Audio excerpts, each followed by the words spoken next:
Hello, and welcome to the August 2022 Economic and Market Update presented by Commonwealth Financial Network. My name is Brad McMillan, and I'm Commonwealth's Chief Investment Officer. After a terrible first half to the year, July saw a strong rebound in financial markets, with the strongest monthly gain seen since 2020. U.S. and developed international markets were up by 5% or more, with only emerging markets trailing, and fixed income also had a strong month. The primary driver of the rebound was the Federal Reserve again. Although inflation remains high, the Fed has now raised interest rates close to a neutral level, and markets are starting to anticipate that the worst of the tightening cycle is behind us, which has brought longer-term interest rates down. During July, the 10-year Treasury yield dropped from just under 3% to under 2.7%, a substantial decline. Lower rates provide for higher stock market values, and this drop in rates was especially impactful, driving investors to buy again after the pullback had taken valuations down significantly.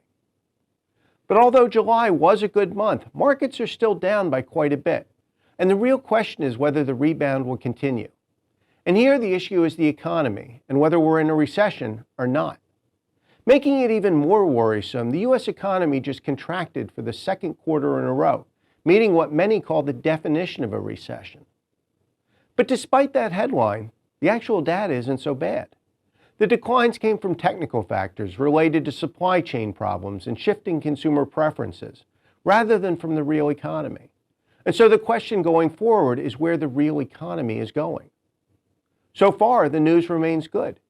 Companies are still hiring, supporting spending growth, and business investment remains healthy. The major risk here is from consumer confidence, which is down sharply, driven by higher inflation and gas prices. Lower consumer confidence will hit spending and slow the economy, so it's a real concern. But here, too, the risks are starting to moderate. Inflation appears to be peaking, and gas prices are down. While risks remain, confidence and spending appear to be leveling out, while the other factors remain healthy. Overall, July saw the risk levels for the economy stabilizing, and that's good news. For the markets, with valuations now close to fair levels, we have less risk on that front. And while the earnings risks may be real, as the economy improves, so will they.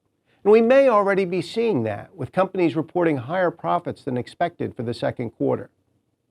So despite the ongoing headline scares, last month's rebound suggests that we may well be past the worst of it.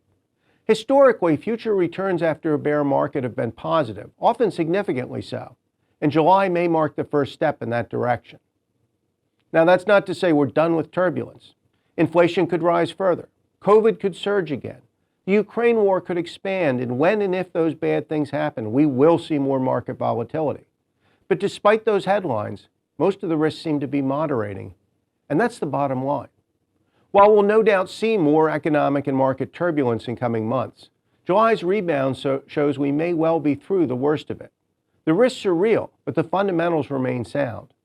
And ultimately, markets respond to fundamentals. That's it for this update. Thanks for watching. Join me in September for the next one, but until then, be sure to check my daily blog, The Independent Market Observer, for more timely comments. Stay safe, stay sane, and stay healthy. We are getting through this together.